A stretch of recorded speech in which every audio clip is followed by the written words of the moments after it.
ಕನ್ನಡದ big boss ಮನೆಯಲ್ಲಿ ಸ್ಪರ್ಧಿಗಳ ಅಸಲಿ ಮುಖ ಬಯಲಾಗಿದೆ. ಬಿಗ್ ಬಾಸ್ ಸೀಸನ್ 11 ದಿನಕ್ಕೊಂದು ಹೊಸ ಟ್ವಿಸ್ಟ್ ಪಡೆದುಕೊಳ್ತಾ ಇದೆ. ದೊಡ್ಡ ಮನೆಯಲ್ಲಿ ಈ ವಾರ ಕಿಚ್ಚ ಸುದೀಪ್ ಕೊಟ್ಟಿರುವ ಟಾಸ್ಕ್ ಸ್ಪರ್ಧಿಗಳ ನಡುವಿನ ನಂಟು ಎಂಥದ್ದು ಅನ್ನೋದನ್ನ ರಿವೀಲ್ ಮಾಡಿದೆ. ಅಷ್ಟೇ ಅಲ್ಲ, ಈ ವಾರ ಬಿಗ್ ಬಾಸ್ ಮನೆಯಿಂದ ಆಚೆ ಹೋಗೋರು ಯಾರು ಅನ್ನೋದು ಅಷ್ಟೇ ಕುತೂಹಲ ಕೆರಳಿಸಿದೆ. ಬಿಗ್ ಬಾಸ್ ಮನೆಗೆ ಯಾರಿಂದ ಹೆಚ್ಚು TRP ಬಂದಿದೆ ಅನ್ನುವ ಟಾಸ್ಕ್ ಅನ್ನ ಬಾದಶಾಹ್ ಸುದೀಪ್ ಸ್ಪರ್ಧಿಗಳಿಗೆ ನೀಡಿದ್ದಾರೆ. ಹೀಗೆ ರೇಟಿಂಗ್ಸ್ ನೀಡುವಾಗ ದೊಡ್ಡ ಮನೆಯಲ್ಲಿ ಆಪ್ತರಾಗಿದ್ದವರೇ ತಮ್ಮವರ ಮೇಲೆ ದೂರುಗಳ ಪಟ್ಟಿ ಕೊಟ್ಟಿದ್ದಾರೆ. ಇಂದು ಹೊರಬಿದ್ದಿರುವ ವೀಕೆಂಡ್ ಎಲಿಮಿನೇಷನ್ ಪ್ರೋಮೋ ಇಂದಿನ ಎಪಿಸೋಡ್ಗೆ ಮತ್ತಷ್ಟು ಕಿಕ್ ಕೊಟ್ಟಿದೆ. ಕಿರುತೆರೆಯ ದೊಡ್ಡ ಮನೆಯಲ್ಲಿ ತಮ್ಮ ಆಪ್ತ ಸ್ನೇಹಿತೆ ಗೌತಮಿ ವಿರುದ್ಧವೇ ಉಗ್ರ ಮಂಜು ಗುಡುಗಿದ್ದಾರೆ. ಇದನ್ನ ಕಂಡಂತಹ ಗೌತಮಿ ಮುಗುಳ್ನಕ್ಕೂ ಸುಮ್ಮನಾಗಿದ್ದಾರೆ.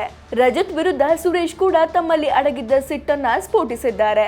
ಹನುಮಂತ ಈಗ ಅಮಾಯಕನಾಗಿ ಉಳಿದಿಲ್ಲ ಅಂತ ರಜತ್ ಹೇಳಿದ್ದಾರೆ.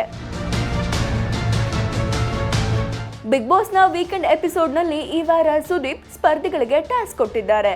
ಮನೆಯಲ್ಲಿರೋ ಯಾವ ಸ್ಪರ್ಧೆಯಿಂದ TRP ಹೆಚ್ಚಾಗಿದೆ ಅನ್ನೋ ಪ್ರಶ್ನೆಗೆ ಎಲ್ಲರೂ ಉತ್ತರ ಕೊಟ್ಟಿದ್ದಾರೆ. ಯಾರಿಗೆ ಯಾವ ನಂಬರ್ ಅನ್ನೋದನ್ನ ಕೂಡ ತಿಳಿಸಿದ್ದಾರೆ. ಕಿಚ್ಚನ TRP ಟಾಸ್ಕ್ನಲ್ಲಿ ರಜತ್, ಸುರೇಶ್, ಹನುಮಂತ, ಗೌತಮಿ ಮೇಲೆ ಸ್ಪರ್ಧಿಗಳು ಅಸಮಾಧಾನ ವ್ಯಕ್ತಪಡಿಸಿದ್ದಾರೆ. ಬಿಗ್ ಬಾಸ್ ಮನೆಯಲ್ಲಿ ಗೌತಮಿ ವಿರುದ್ಧ ಎಂದು ಮಾತನಾಡದ ಉಗ್ರ ಮಂಜು ಗೌತಮಿ ಮೇಲೆ ರಾಂಗ್ ಆಗಿದ್ದಾರೆ. ದೊಡ್ಡ ಮನೆ ಟಾಸ್ಕ್ಗಳಲ್ಲಿ ಗೌತಮಿ ಅವರಿಂದ ಸೌಂಡ್ ಮಾಡೋ ರೀತಿ ಆಟ ಹೊರಬಂದಿಲ್ಲ ಎಂದಿದ್ದಾರೆ.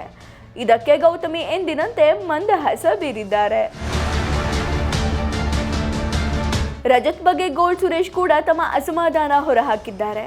ಬಂದು 3 ವಾರ ಆದ್ರೂ ಬಿಗ್ ಬಾಸ್ ಮನೆಗೆ ಯಾವುದೇ ಕಾಂಟ್ರಿಬ್ಯೂಷನ್ ಇಲ್ಲ ಎಂದಿದ್ದಾರೆ. ಇದಕ್ಕೆ ರಜತ್ ಕೂಡ ಕೌಂಟರ್ ಕೊಟ್ಟಿದ್ದಾರೆ.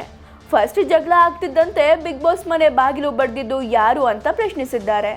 ಅವರು ಹೇಗೆ ಕೊಡ್ತಾರೋ ನಾವು ಹಾಗೆ ಕೊಡ್ತೇವೆ ಎಂದಿದ್ದಾರೆ.